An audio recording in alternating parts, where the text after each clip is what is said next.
Your Excellency,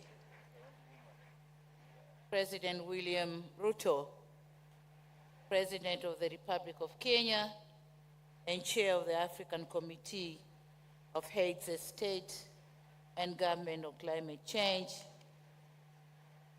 Excellencies, Heads of State and Government, distinguished delegates, ladies and gentlemen. Mr. President, thank you very much for being a gracious host of this august assembly that sets the tone of Africa's growth now and the future. I thank the government and the people of Kenya for the excellent preparation of the summit and the warm reception accorded to me and my delegation. The convening of this important summit is both timely and opportune, as the theme, driving green growth and climate finance solution for Africa and the world, is quite befitting, especially now ahead of COP28, where parties will take stock of our efforts to address the climate crisis and commitment to address both climate crisis in the context of the Paris Agreement and the Climate Convention itself. Excellencies, the stakes are high and actions have to take place not tomorrow, but today and literally now. As Africans, we have no choice but to seize the moment to capitalize on its potential to offer solutions to green growth and decarbonization, and while creating resilience to its our communities and economies. We can no longer afford to address economic development, climate change, and African poverty. The interplay between development and climate change is undeniable, and this interlink demand integrated and coherent solution that will provide opportunity for socio-economic development of Africa. Excellencies, while the continent is highly impacted by the changing climate, it is nevertheless holding the key to solving the climate challenge. The just released Economic Development in Africa Report 2023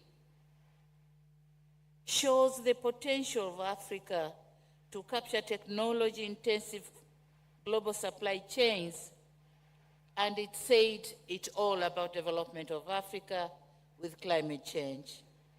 It provides a unique insight into Africa's centrality to the green transition that will clearly transform our continent economies. It is said that all metals and minerals that are important and strategic for the low found in Africa. And these are chromium, lithium, natural graphite, nickel, niobium, rare earth metals, silver, and many more. Given the abundance of these minerals, the continent needs to reposition itself not only as a supplier of raw materials globally, but strengthen the value chains by ensuring their conversion into intermediate and final products is done within the continent. As critical minerals, as they were called critical minerals, they have to make critical contributions to our internal revenue collection and employment creation. They also have to contribute critically in the environmental protection in our countries. So having all these, Africa has to stand firm to use the materials for our own development. Excellencies, human capital dividend in Africa is another force to reckon. To avoid the past mistakes in the history of our continent, we need to focus on human capital advancement by training our own people, especially youth, so as to be able to reap from these vast opportunities.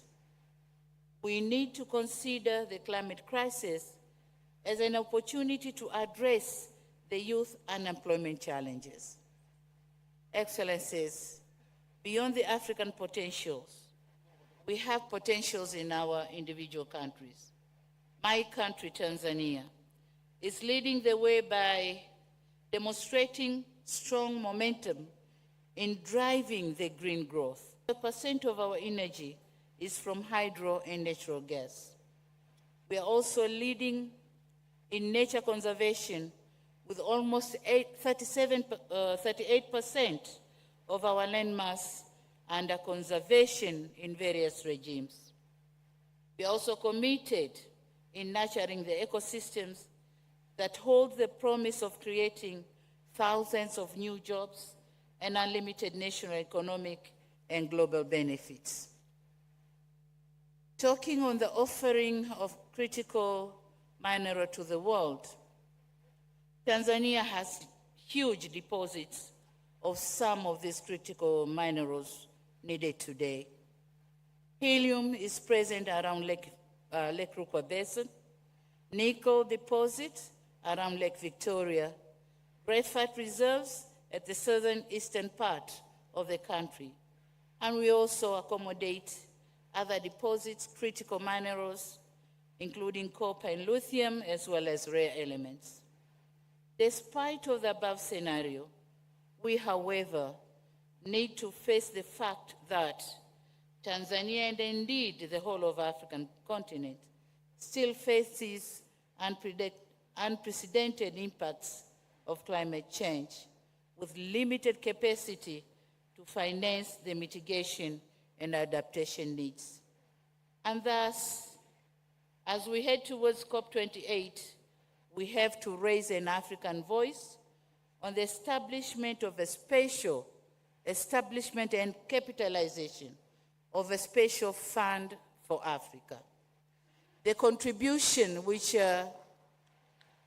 and the pledges which are given by the advanced countries have to say what percentage of those pledges goes to Africa and not just a blanket pledges.